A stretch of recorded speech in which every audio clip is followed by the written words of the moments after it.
how do you make people happy? You got to have empathy for what these brands go through. You got to try to fix things. And if you pick up the phone and you show face and you try, you can't always get things right, but you try to make things right. I think the majority of people are going to see that and work with you. Just jump in. Cool. So cool. So welcome to Closers Club. Today's episode, we have a special guest in the world of home service, Ruben Ugarte. Did I pronounce that correctly? You nailed it, Paul. You nailed Awesome. Also known as the King of Home Services. We definitely want to jump into how you got that name. But Ruben is the general manager of home services at ActiveProspect, where he oversees a portfolio leading brands and driving innovative strategies for customer acquisition and performance marketing. With an impressive track record in business development, digital marketing, and lead gen, Ruben has been instrumental in scaling businesses across multiple verticals, from home services to solar. Ruben's strategic approach has helped companies grow from startup to major players in the marketplace. So Ruben, thank you so much for taking the time today. We're really excited to have you here. And as we jump into this, I really want to know more about how you got started. Going through school, out of school, what does that story look like in your early career? Well, when I was born, Paul, that's kind of a long kind of track there. Well, one, I just want to thank you for having me here on the podcast, and I really appreciate you taking time. And anytime that we can collaborate with like partners and kind of get the message out, we're always thankful for that. So thank you for having me. I'll kind of just give you the kind of synopsis, right? I've been in home services for over 15 plus years now. I worked at a very large mortgage company that went under during the crash. And during that kind of transition out of, financial services, my uncle owned a roofing company in a city called Eagle Rock, which is in between Burbank and Pasadena in the Southern California region. And I had come from being in kind of a national call center cubicle environment for the last 7 years. And he said, "Hey, I need a salesperson and to sell roofs." And I'm like, cool, I'll go check it out, thinking that I would get a job back in, finance, within some time.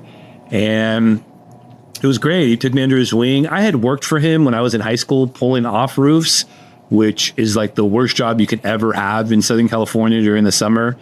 But outside of that, I kind of, grew and, never kind of, really went back to the roofing company. So he basically started taking me on roofing appointments and sales appointments. And we literally get a truck, put a ladder on a house, get up the ladder, measure the roof with measuring tape.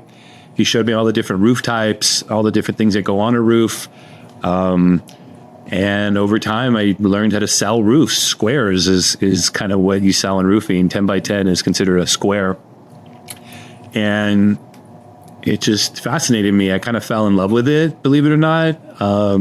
Started going to like roofing association shows, the International Roofing Expo, Western Roofing Conference, started learning about all these different roofs. And then at the same time, I had always been into marketing. I used to work for independent hip hop record labels in my early 20s. And so I've always had this like marketing kind of, component to myself. And I started getting into a platform called Yelp, which at the time, like 2008, was like kind of coming on the scene. There was Angie's List, which had transitioned from Service Magic. And Google reviews was becoming, fairly big. Social media had just come out. And I just told my uncle, like, hey, we just need to get good reviews. If we get good reviews, it'll be great because people will see our good reviews. We'll get more leads, and then we can sell more because people, everybody wants to work with someone who's 5-star. Like, we got to invest in this. We just came up with like a process, and every single happy customer, we would get a 5-star review, a Yelp review, an Angie's List review. And within like a year, we were number one in Los Angeles online. So anytime you put in roofing Los Angeles, we would come up. And the business kind of blew up. We became probably in our peak, like a $6 million roofing company. And I sold lots of roofs, started selling gutters, metal roofs, shingle roofs, low slope roofs, PV, you name it. And eventually I got into solar because as we would sell roofs in Los Angeles, people were like, hey, like, do you guys do solar? And I would hear it so much that I decided to take a solar class at Pasadena City College. And then I enrolled in a nonprofit called Grid Alternatives, which is essentially a nonprofit that teaches you how to install solar for low-income housing. There's like a minuscule percentage of everyone's utility bill in California, and I think other states, that go to this nonprofit, center. It ends up being millions of dollars. And so I was selling roofs during the week, and then on the weekends I was donating time on this nonprofit and learning how to install solar. And then during the week and at night, I was going to these solar classes. So it just kind of came full circle. Moving forward to 2012, I had my beautiful son, Joaquin, who's now 13, and I needed healthcare. And I just told my family, hey, I'm going to go kind of jump into the solar game. I interviewed with a couple different solar companies, Solar City at the time, a company called Rango, and a company called Real Good Solar. And I ended up getting a job at Real Good Solar. And so I transitioned out of roofing and then started selling solar. And I kind of learned all about that scene. And this is like early days, like 2011, 2012. There was. Yeah, I think I still have, I have like 2012, 2011 panels on my house right now. Yeah. This is the early days where everybody was like, you're going to get into solar. There's no money in that. That'll never go anywhere. Back then, it was like like the people who I worked with at Real Good Solar, like still to this day, they've gone on to like do all types of stuff in clean energy. And I started to sell solar for that company and, basically partnered up with roofing companies. So I started driving roofing companies and going like, hey, I used to be your competitor. I'm a roofer. Like, you don't sell solar. I do. Let's partner. I'll give you a referral fee. And I just started working with all these roofing companies all over LA. And so I started getting leads, kind of similar to how I set my uncle up with the whole Yelp scene. And I was there for about 2 years. Our branch manager left that branch of Real Good Solar, which was in Orange County. And he took over as president of a company called Horizon Solar. And Horizon Solar, I ended up moving to that company, taking over biz dev and essentially taking over inbound lead generation, which at that time was like buying a few leads here and there. And I went from selling solar to kind of doing biz dev, buying marketing leads, which I had some kind of background in. And you just kind of learn through acquisition, right? I started spending $5,000, $10,000, $20,000. It ballooned all the way up to $1 million a month. And I was buying 20,000 leads a month for the solar company. We ended up going from about 25, 30 employees to 1,000 in the matter of like 36 months, probably less. The company ended up being like $150 million brand. And I was part of that rocket ship. So I learned scalability, right? We went from having 2 or 3, 5 different callers or inbound callers to having 80. And I worked there from 2014 to 2019. And then in 2019, that company got sold to private equity. I ended up moving on, and I made the best decision I could ever have made, which was move from the installation side into software, which is where I'm at now. ActiveProspect is a software company based in Houston. In your earlier days, when you were working with your uncle on doing the selling roofs, and you started getting into gutters and other parts of the business, solar eventually, how important for the growth of that company, how important was diversification during that process? I think when you are buying a home service product, clients, especially with big ticket items like roofing, they want to know, once you take someone's roof off and you're getting down to the wood, you have some opportunity there. And so along with gutters, along with solar attic fans, along with ventilation, there's insulation, and then you also have skylights. And so I always feel like when I'm selling, I want to be I want to be that person who can walk that consumer down the road. And if they want to add it in 2 or 3 things while we're doing the big ticket, sometimes those smaller add-ons are more important to the customer than the actual like big ticket. And so I found that it definitely increased the ticket size, but it definitely helped with the close rate. And just in general, we focused on higher end consumers, places like Pasadena, Hollywood Hills, La Cañada, Burbank. These are places where you have multi-million dollar homes, and those consumers those homeowners want best in class material. And so it absolutely helped in improving the Did you see it from like the revenue perspective? So you were at $5 to $6 million in sales from the roofing company. How much did it create from like an upside, from your revenue perspective? I think, kind of when we got there, company was probably 1.5 million. Okay. And so we tripled, quadrupled the volume or the number of roofs. My uncle went from just being the one-man show to, we had several salespeople along with myself. We created a process. I got him to adopt a CRM. I got him a website. We got a logo. We got a tagline, like all this stuff that is kind of normal. But, 90% of contractors in America are just your average Joes. Totally. So he went from kind of being that to kind of evolving into a full-fledged roofing business that had a website and truck wraps and all that. And so that definitely improved our visibility and thus our close rate. That's awesome, man. That's great. Yeah. I think that's great ideas too, right? Like going through and doing even like the nonprofit route, right? Like use that as a way of education of like, how do I actually learn about, a new area of the business? That's awesome. Yeah, it's a great educational aspect to it. So when you went in 2012, when you started to actually work, at the energy, what was it? Horizon Solar Power? Real Good Solar, and then Horizon Power. Yeah. And you started to essentially lead up the partnership angle of it, right? It's very similar to that question on diversification of your product suite.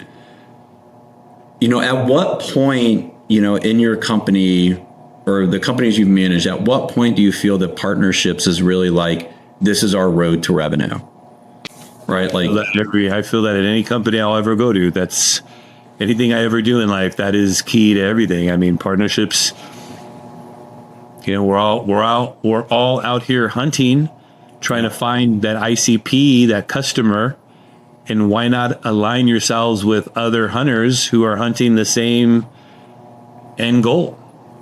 And I've always felt that anything that I do in terms of home services, align yourselves with those other partners, whether it's lead generators, manufacturers, finance providers.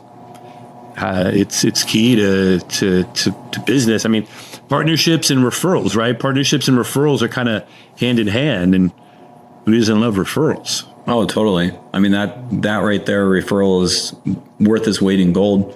Would you what advice would you give? Say someone stumbles upon this podcast and they listen to it and they're like, partnerships. How do you actually go through and think of partnerships in a way for scale, right? Like, how are you able to go through and say, from a playbook perspective, here are the things that I need to get right in order to make partnerships a strategic lever of my growth strategy? Yeah. I believe, so for partnerships, I think depending on what industry you're in, you look at the vertical or sub-vertical and you approach it and kind of map out the ecosystem. I think of everything kind of in ecosystems and try to understand whatever it is that you're selling, whether it's financing, whether it's lead generation, whether it's manufacturing, who else is selling to that end buyer, whether it's the actual homeowner. In my case, right, I'm selling to business owners who are installers who are trying to get a hold of homeowners. And so trying to understand that, and then understanding who is also trying to connect, And I've always been like, I want to connect and be part of the best in class, which is why we've partnered with Convoso and other MarTech providers. So one, mapping out your ecosystem. Two, once you have your ecosystem, approaching partnerships and like, hey, how can I help these brands? How can I give and help those brands first and foremost? And what can I do to create value for those brands? And sending people referrals is always going to help people. And so I just always took the approach of like, let me send people referrals. And if I send people enough referrals, eventually they'll send me referrals. That's awesome. And that strategy is just proven. Even if someone doesn't even like you, like I have friends now or partners now who we joke about it and they're like, yeah, like you're like, send me referrals. I was confused why you were doing it. And I was like, yeah, like, well, the end goal is to, kind of, exchange, be reciprocal. But initially it's just like, hey, I'm just going to show you, I'm going to build equity with you and just give without taking. Yeah, it's a great model. I mean, at the end of the day, right, it's a rising tide floats all boats. Yeah. Right. So if you're able to partner with the right companies, provide the right referrals, and just create that really, close niche ecosystem, you're going to be successful with it. So that takes us up to what, like 2015? Where does that bring us? Like 2015, 2017? So leaving Horizon, going from a big installation, I think kind of the legacy there is I worked for a small family roofing company, my family's roofing company. Yeah. $1 to $5 million brand. And then started working for a growth company that went from 25, 30 installs to 600 and basically was on a rocket ship. That then led me. What was the revenue for them again? During our peak, when the private equity purchased us, probably about 135, almost $150 million. That's amazing. This is peak kind of solar years. 2014 to 2019 were just hot, right? In Nevada, California, Arizona. We scaled and we ended up getting acquired by private equity who then merged us with another solar company. So I kind of went through that whole transition. And I was in charge of all the lead purchasing. So I was buying $1 million worth of leads and funneling those leads to a call center team and then multiple call center teams. And so that is how I came across ActiveProspect, which is where I work today. I was an actual client of ActiveProspect from 2015 to about 2019 at the solar company. So I used the technology as a buyer. And so I think that has allowed me to come into the role that I am now and be able to say, hey, I've walked in your shoes, so to say, the saying, I've walked in your shoes. I've done what you've done. I know what it is to be on your side. So how did you, looking back, at your, progression through these different roles and at these different companies, at what point did you realize like, this is the path that like makes sense for me? Like, this is something that I don't just like enjoy the day to day, but like I fucking love it. I love coming in the morning. I love working on this. This is just something that I'm truly what was that moment that you're like, man, this is something that I just really feel that this is it, this is what brings me joy for the most part. From a work perspective, obviously it's outside of family, hobbies and whatnot. I think the highs for me are when I'm at the table with like a really large brand, talking strategy or trading intel with like a massive multi-$100 million, $500 million company and their marketing team.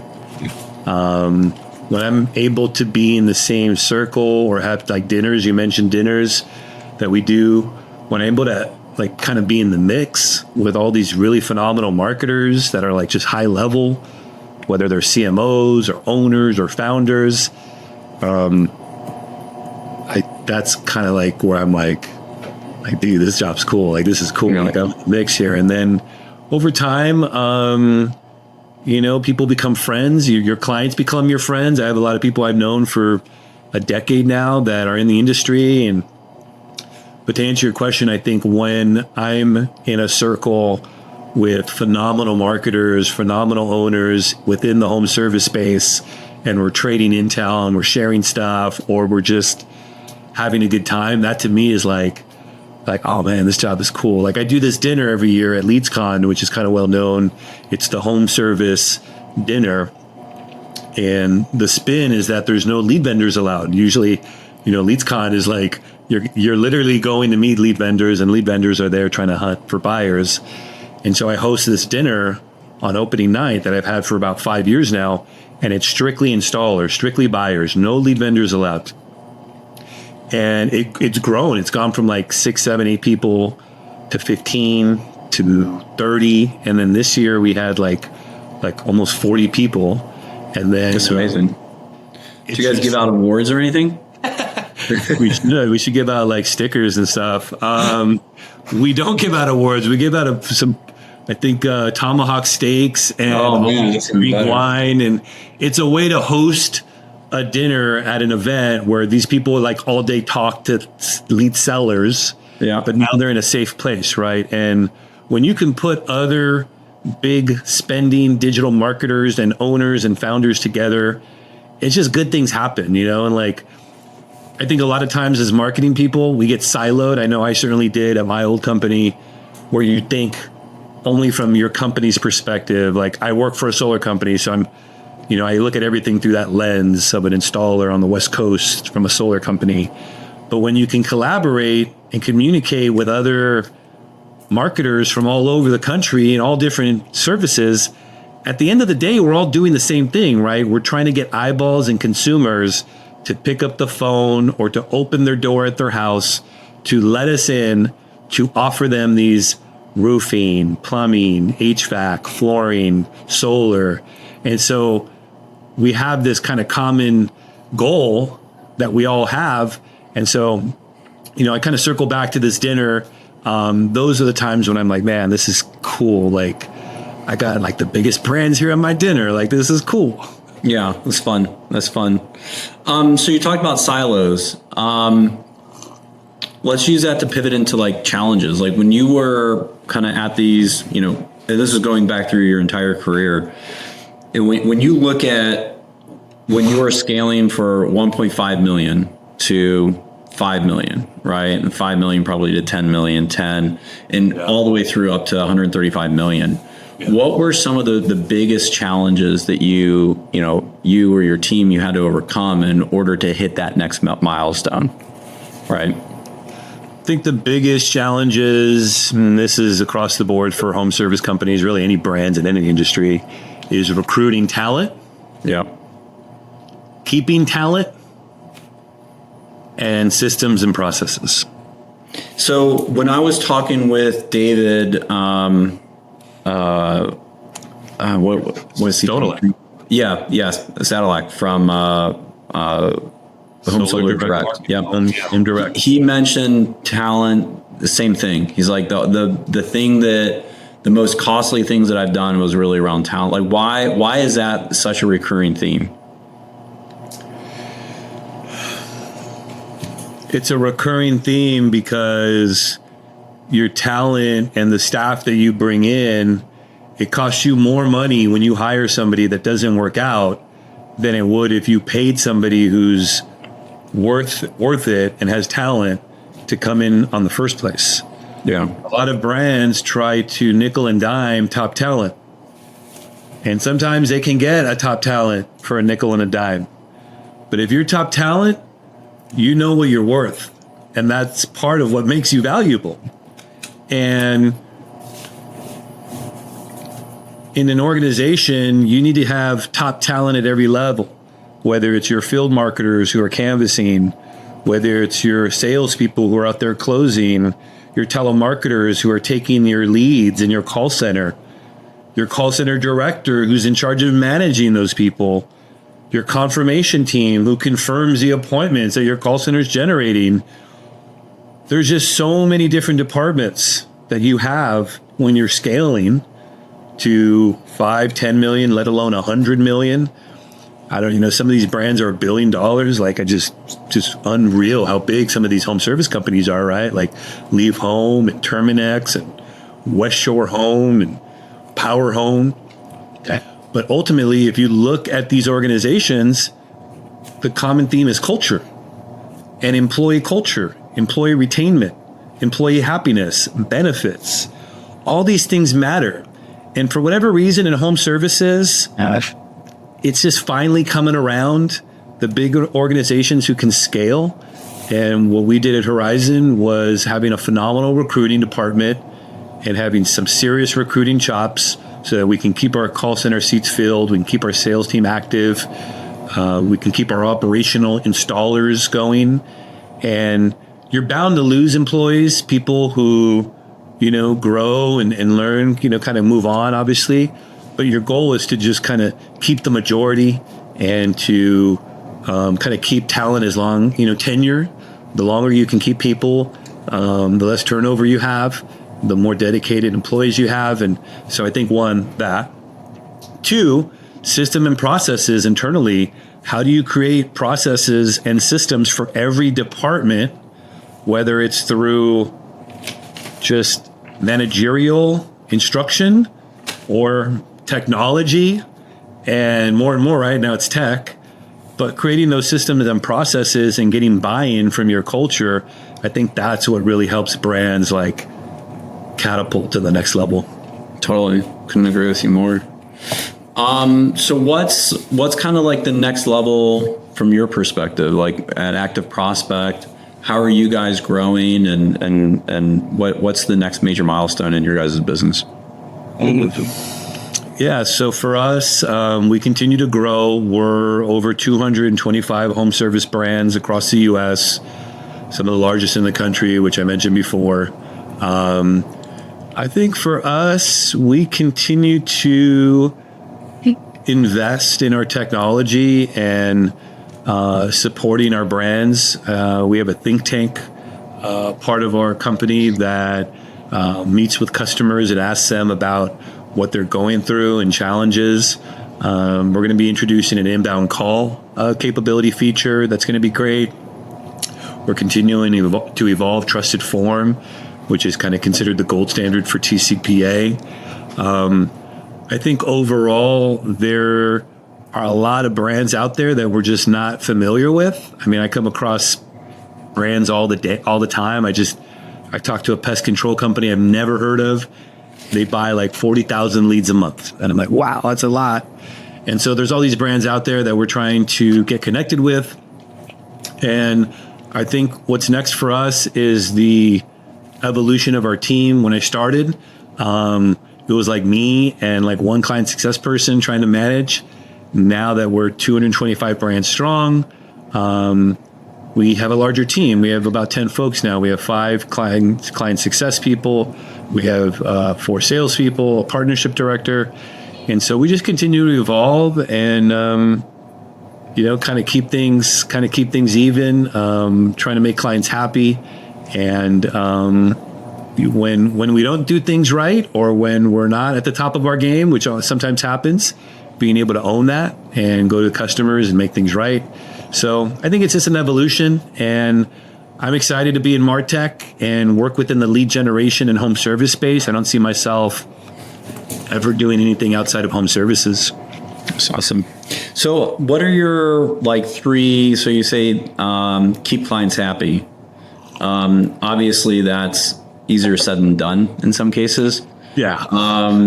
What does that look like? How to keep clients happy? Yeah, what does that look like? Pick up the phone when you have versus a problem. Emailing all day? Or not picking up the phone. Or not picking up the phone. How often do you travel? How often do you travel out to their businesses?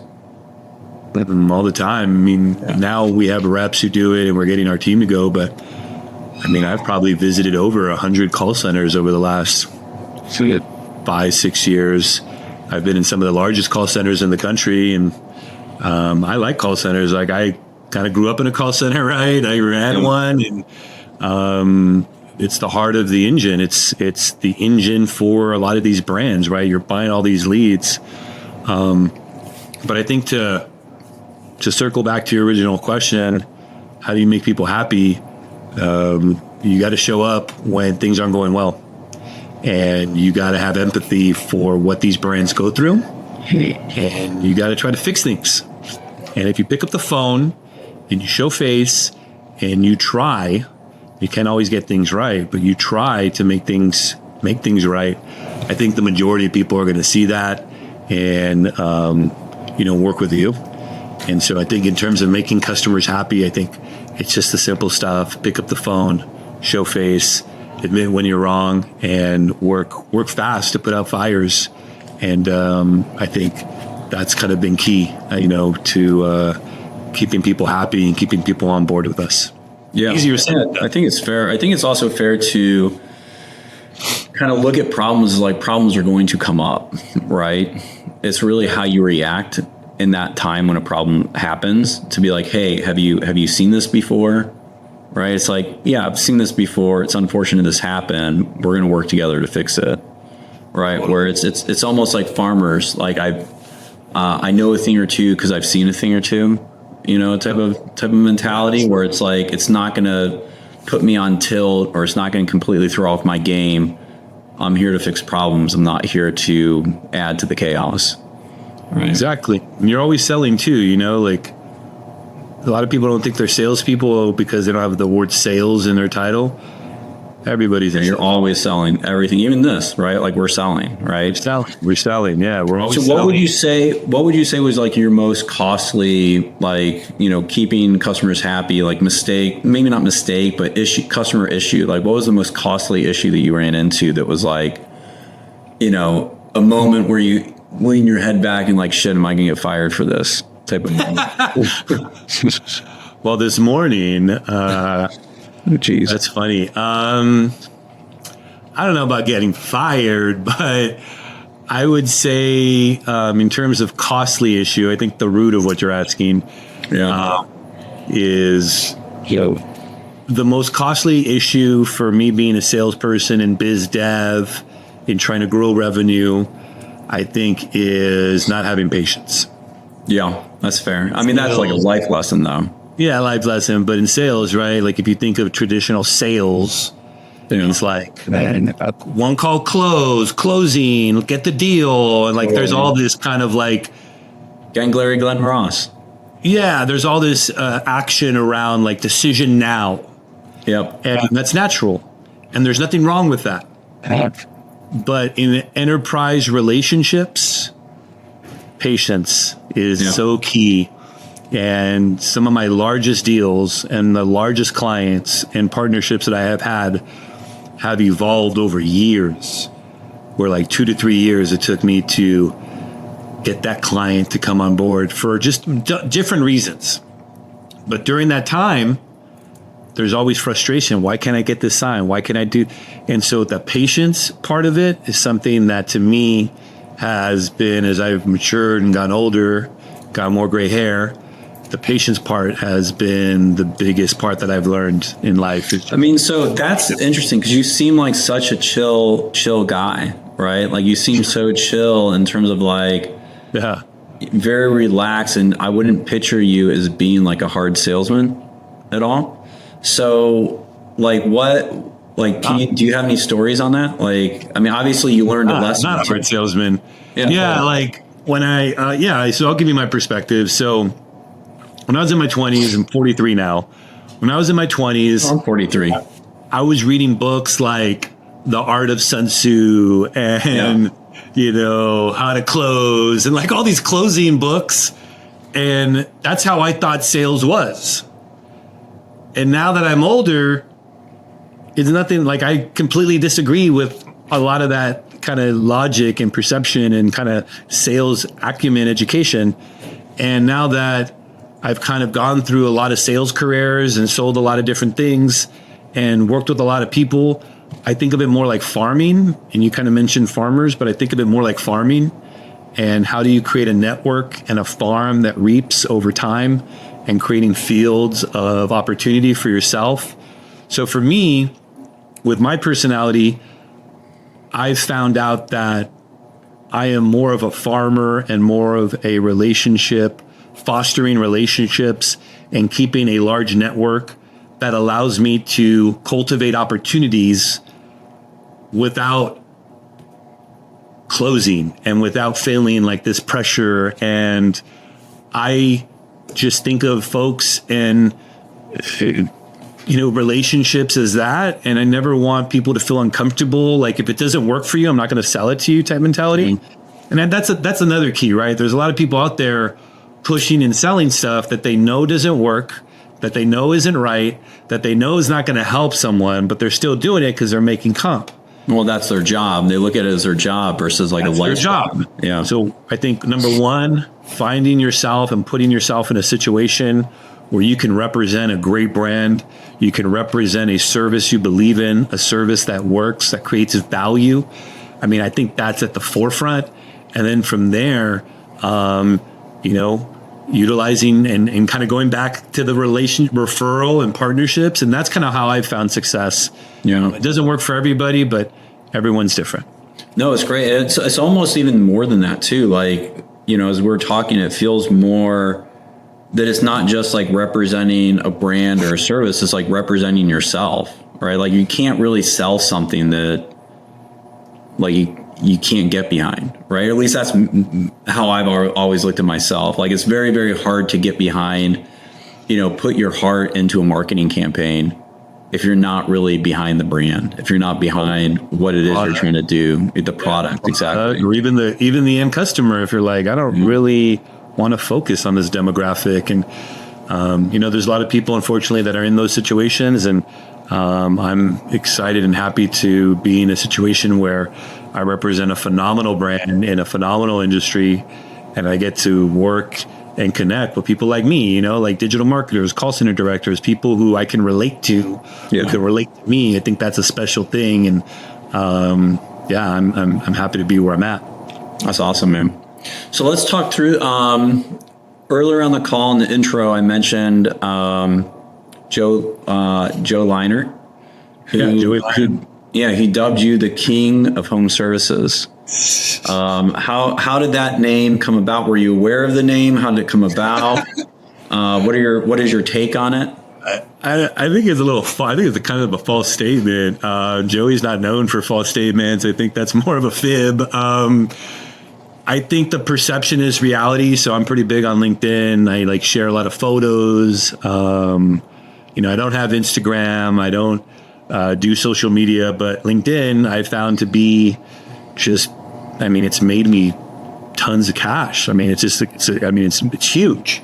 And so, it's your resume, right? Like if someone's going to hire you, they're going to go to LinkedIn and they're going to look at you up. And I've used LinkedIn over the last 7-8 years as a way to document my skill set and history and relationships. And it's where all my business comes from. I mean, every day I get messages from people like to connect or like, hey, can we do this? And it's how I connect with brands. And so I share a lot of photos. I share a lot of events that I go to, pictures with clients. And so I think the whole king thing comes from like the perception is reality. It's perceived that I know everybody in the industry. I certainly don't. But I think the perception exists that is who I am. But I'm just out here trying to help brands, and I'm lucky enough to get invited and to be in the mix with brands through this technology and through the services that we provide. That's great. So speaking of looking to help brands, so advice for like aspiring entrepreneurs, like people that want to get in this space. As a part of this podcast series, the one thing that we're trying to do with the content is, as we go through and interview folks like yourself, or, you're on the podcast, it's trying to get to some really keen insights in the industry of how to help them grow. So we want to write, a white paper at the end of this that talks about how you can create a $50 million call center, right? Like in annual sales. So as you kind of think back through your career, and even as you're talking with a lot of call centers now, like what advice would you give someone to help them kind of grow to hit that first milestone of like $1 million to 10 million? And then 10 million to like 20 million, right? Like, what are those kind of key steps and those things that these businessmen or women need to be mindful of as they kind of grow into those milestones? So in home services, I'm going to speak from the home service side. Yeah, totally. In home services, there's so many owners out there that have done what you're trying to do. Whether you have a roofing company or a plumbing company, or you're starting a call center for a certain type of brand that sells these services, you're not inventing the wheel. So I encourage folks to seek out other partners and other owners and other brands to learn from them. A lot of brands, if they're not competing, if they're not in the same territory, they're going to like show you what they do. And I know a lot of companies who connect with other companies and they trade information. There's a bunch of different groups in like home services. There's one called, I think, the Big 12, where it's these group of 12 owners that have like $30-50 million brands, if not more, and they all connect. They trade intelligence on lead gen, technology, processes, recruiting. And so my opinion on that is like seek out guidance from other people. Like find a mentorship. Like some mentors, sort of programs, people climbing the mountain. There's somebody already who's climbed this mountain. Find somebody who's climbed that mountain. And once you climb the mountain, I feel like people most people are open to sharing how they got to the top of that mountain, and they can reflect on it. And, you learn from those people. Qualified Remodeler, which is one of my favorite sources of information in podcasts and news and events. They have a podcast, top 500 podcasts, where they interview owners. I think they have like 30 episodes. I've listened to every single episode, and it's just owners who've either sold their company or who have created a phenomenal, profitable brand, just sharing how they started and what they've done. And to me, that's been the best source of education. So I encourage people to, seek out others who've already done it. That's great. I'll check that out. I mean, because that's essentially what we're trying to do here. Right, is essentially create content that gives individuals the ability to talk with folks like yourself, to learn about businesses that can help them scale, that essentially allow them to grow their business into a sales machine, right? If that's essentially what they want to do. Yeah. So, yeah, that's great. Podcasts, podcasts are great. Just absorbing information. I'm a big fan of conferences. I mean, I have to go to them for my job, right? But I love going to conferences. I love going and sitting in the audiences at Top 500. I'm going to one this week on Sunday. I'm flying out to Maryland to go to the Qualified Remodeler Fast Conference, where I'm going to learn about home services. I'm going to learn from all the different partners and vendors. I'm going to network. And so conferences and getting out of your seat, away from your computer, get on a plane, go to LeadsCon, go to Top 500, go to all these home shows that are huge, where other large brands are coming together, and grab a cocktail, get to meet people, and just magic happens through that process, for sure. Totally, couldn't agree. So what, for this fast remodeling, like what are your thoughts on that with everything that's going on in the marketplace nowadays? There's a lot of disruption happening, a lot of resets on the business side. What is your take on the current landscape of solar remodeling, et cetera? Solar is going through a rough time right now. One of the largest solar financiers, Sonova, is going bankrupt as of last month. So they're like number 2 behind Sunrun. It's having a ripple effect through the entire industry and the supply chain. So solar's, they call it the solar coaster for a reason.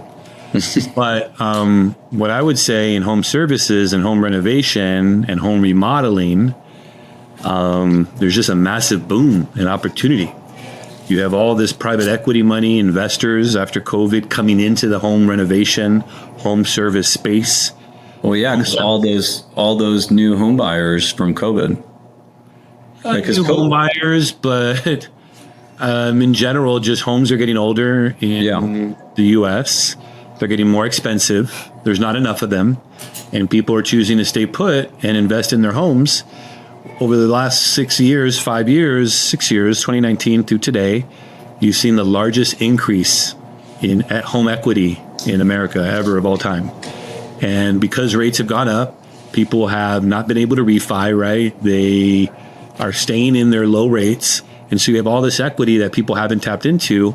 People are going to start tapping into that equity, doing new roofs, new windows, all these different things. And so installers who positioned at scale to service regions, states, multi-states, they're going to clean up. And we're seeing it. We see brands come to us all the time who they're buying a couple thousand leads like this month. And then by next year, they're buying 5,000, 6,000. And then the year after, they're buying 20,000. And like, they're just growing exponentially because they're in a certain area where they've created culture and processes for the products that they're offering. So I think it's exciting in home services, home renovation, to let anybody tell you differently. Dude, that's great. That's awesome. I mean, we're seeing it on our end. So I run the demand gen programs here at Convoso. Like, I'm definitely seeing an uptick in home services, even solar to some degree, leads that are coming in. So it's really interesting stuff. Well, yeah, like, I appreciate the time that we've had today. This was fun, man. This was like kind of like a genuine conversation. Yeah. I appreciate it. And thanks for highlighting me and highlighting what we do and whatever I can do for Convoso. I've always enjoyed working with Convoso and the team. And yeah, if you need our tech, you need Convoso's tech. So